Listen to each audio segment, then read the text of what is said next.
Gjykata themelore në Prishtinë ja ka caktuar masën e paraburgimit prej 30 ditësh prokurorit të prokurorisë themelore në Prizren, Beq Shalja, që një ditë më parë u arrestua në ndyshimin për marrje rishfete. Në njoftimin e gjykatës është bërë e ditur se gjyqtari i procedurës paraprake Lutfi Shalja e ka marrë vendimin duke vlerësuar se i dyshuari mund ta dëmtojë hetimin ndaj tij, po që se lihet në liri.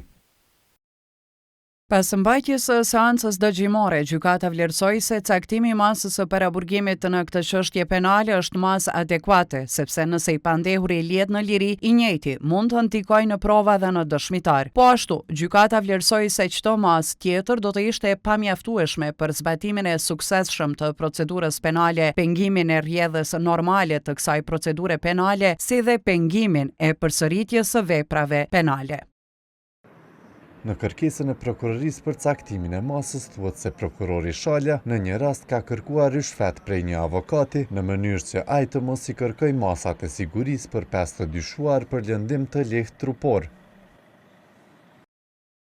Avokati Miftar Qelaj, i cili ishte mbrojtës me autorizim i të pandehurit Refik Ahmetaj, e takon prokurorin para objektit të prokurorisë në Prizren, të cilin e njofton se ka informacion të sigurt që pala kundërshtare posedon armë. Prokurori nuk e përfill këtë informacion dhe i drejtohet me fjalët, apo don me t'i lshu krejt, por diçka duhet se ata po kanë me marr avokat me njëherë ty dhe Blerim Mazregun.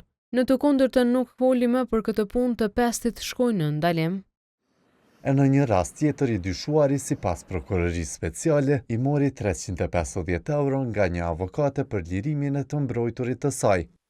Avokati Naim Rudari, që e përfaqëson Shalën, tha për kohën se do të parashtrojë ankesë kundër vendimit të themelores, teksa e vlerësoi masën e paraburgimit të paarsyeshme dhe të paargumentueshme. E në Këshillin Prokurorial njoftuan se është marrë vendim unanim për pezullimin e përkohshëm të Shalës nga detyra zyrtare.